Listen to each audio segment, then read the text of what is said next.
The night had descended over Route 66, the iconic road stretching through the heart of America, from Chicago to Los Angeles.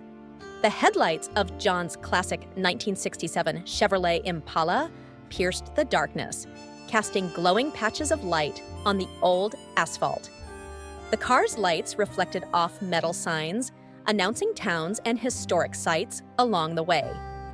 John, a young man in his early 30s, drove with passion and calm.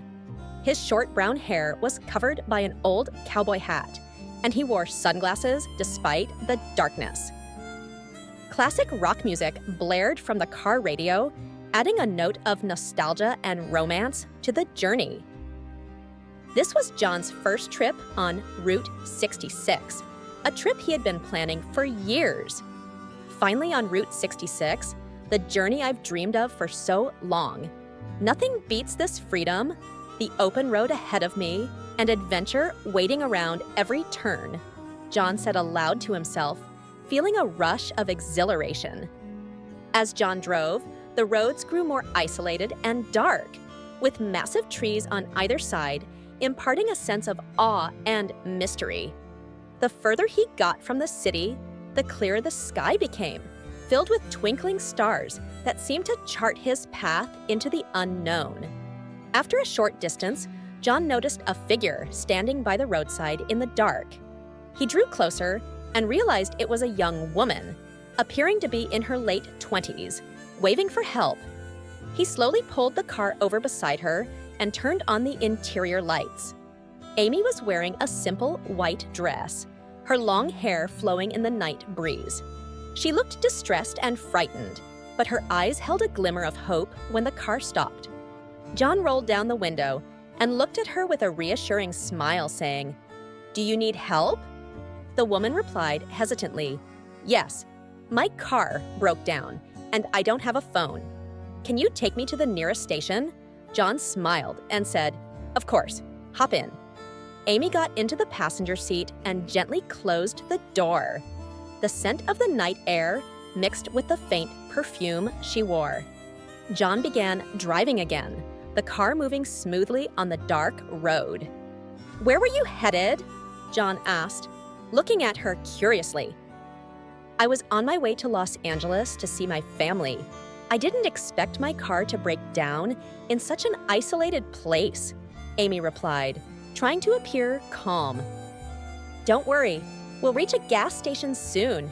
I'm John, by the way," John said, trying to put her at ease.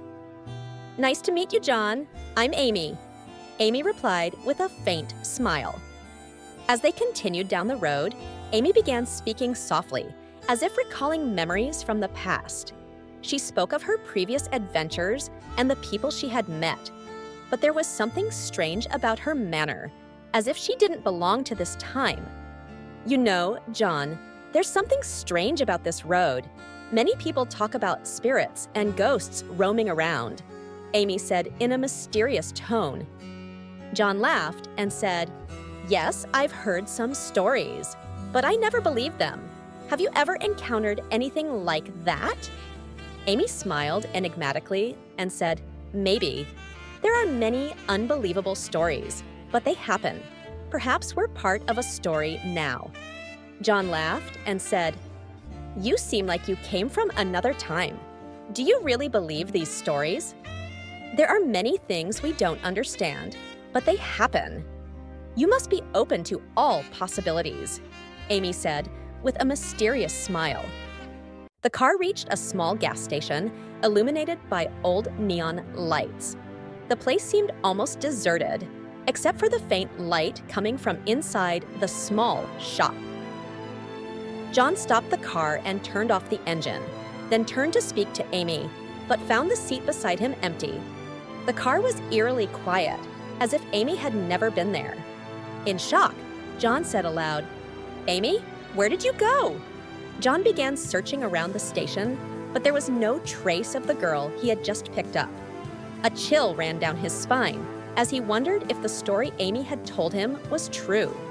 John entered the gas station, where an old attendant was sitting behind the counter reading an old newspaper. The place was filled with old things, from soda cans to vintage photos hanging on the walls. The attendant looked up when John entered and saw the concern on his face. "Hello, have you seen a young woman come in here just now?" John asked anxiously. The attendant replied, "No, I haven't seen anyone in a while. Are you all right? You look troubled." "I was giving a ride to a girl on the road, but she suddenly disappeared. She said her name was Amy," John said, trying to understand what was happening. The attendant raised his eyebrows and said, "Amy? That name sounds familiar.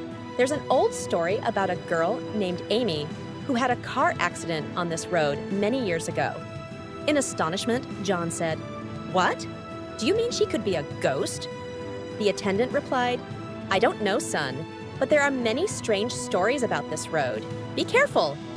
John left the station and returned to his car. He sat in the front seat, recalling what had happened. He opened his bag and took out his notebook, starting to write down the details of his experience, trying to make sense of it. John said to himself, "Could Amy be a ghost? Could those stories be true? I need to look into this." John resumed driving on Route 66, but now with a different feeling. He began to observe everything carefully, looking for any clues that might help him understand what had happened. The roads were dark and the night eerily quiet, but he was determined to continue his investigation.